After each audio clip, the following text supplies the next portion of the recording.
চিলক্সের Naga drums খাওয়ার পরে literally আমার মনে হচ্ছিল আমার কানের দুই পাশে কেউ ইচ্ছা মতো থাবড়াইতেছে আর বুকের মধ্যে লাথি মারতেছে, কিন্তু আমি কিচ্ছু বলতে পারতেছি না।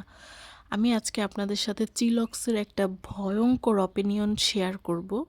মানে এটা এতটাই ভয়ঙ্কর, আমার যে হাসি মাখা চেহারাটা দেখতে পাচ্ছেন এটা একটু পরে আর থাকবে না। থাকবে না মানে একদম থাকবে না, গায়েব হয়ে যাবে। আমি আজকে চলে আসছি চিলক্সের ভয়ঙ্কর মজাদার আর ঝাল নাগা ড্রামস খাওয়ার জন্য। মানে এটা ঝাল আমি জানতাম, বা তারা আমাকে বলছে, এক্সপ্লেন করছে, কিন্তু এই জিনিসটা যে এত পরিমাণের মারাত্মক ঝাল হইতে পারে আমি এটা ধারে কাছেও ছিলাম না, ট্রাস্ট মি। প্রথম কথা হচ্ছে এইটা। এছাড়াও মাঝে মাঝে অনলাইনে চিলক্সের নাগা ড্রামস নিয়ে অনেক মাতামাতি দেখি আপুদের, তো আমি ভাবলাম যে না, ট্রাই করি। অনেক দিন ধরে চাচ্ছিলাম, কিন্তু যেহেতু আমি ওই লেভেলের ঝালখোর না, সেই ক্ষেত্রে এটা ট্রাই করি নাই। তো আজকে ফাইনালি চলে আসছি।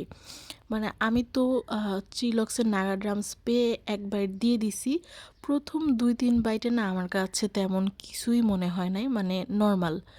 বাট আমি যখন পরে 2-3 বাইট দেওয়ার পর যখন নাগা ড্রামস খাইতেছিলাম, ভাই মনে হইতেছিল আমার মুখের মধ্যে গরম আগুন ঢালে দেওয়া হয়েছে, ওইটা আমি চাবাইতেছি।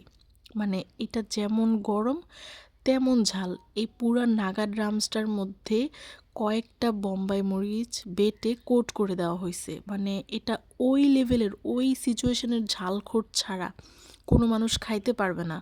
এটা খেয়ে লিটারালি আমি অসুস্থ হয়ে গেছি। আমি সারা রাত বাসায় কান্না করছি।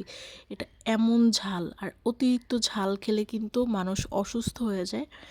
এটা নেওয়ার পর আমার এমন আতঙ্ক জাগছে মনের মধ্যে যে আমি খাবো না, খাবো না, রেখে দিই। কিন্তু ওই যে একটা কথা আছে, আমি তো বড় একটা ঘাট তারা, এখানে জাস্ট একটাবার দেখেন কি পরিমাণ মরিচ এটার মধ্যে দেওয়া হয়েছে। তো একটা নর্মাল মানুষ খেয়ে এটা কিভাবে সুস্থ থাকবে? আমার মনে হচ্ছিল যে আমি আজকেই মারা যাব। তারপরেও কিন্তু আমি এটা রাখি নাই, কারণ নিজের কাছে নিজে একটা চ্যালেঞ্জ করেছিলাম যেটা আমি খাবো মানে খাবোই, এনি হাউ এনি কস্ট এটা আমি শেষ করব। তো এইটা যতবার আমি খাইতে যাইতেছি আমার মানে মন বলতেছে যে খেও না, খেও না, তোমাকে মেরে ফেলবে। আসলে আমাকে মারে নাই। আমি মনে হয় 2025 সালে শ্রেষ্ঠ বাসটা নিজেকেই নিজে দিলাম চিলক্সের নাগা ড্রামস খেয়ে। সবথেকে বড় কথা হচ্ছে, যারা অতিরিক্ত ঝালখোর না তারা প্লিজ, রিকোয়েস্ট, এটা কেউ খাবেন না। এটা এক্সট্রিম লেভেলের ঝাল। এটা খেলে একটা সুস্থ মানুষও অসুস্থ হয়ে যাবে।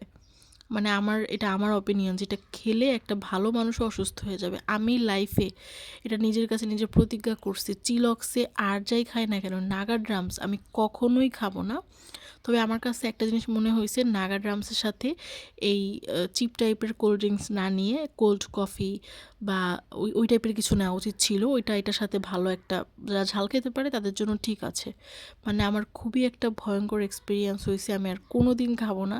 যারা মানে এই দেখেন মরিচের অবস্থা, এটা কী পরিমাণ মরিচ এখানে ইউজ করা হয়েছে। আমি খেয়ে কান্নাকাটি করে 30 মিনিটের মতো চিলক্সে গড়াগড়ি করে এরপরে বাসায় আসছি। আমার এক্সপিরিয়েন্স এতটাই ভয়ঙ্কর, এতটাই খারাপ।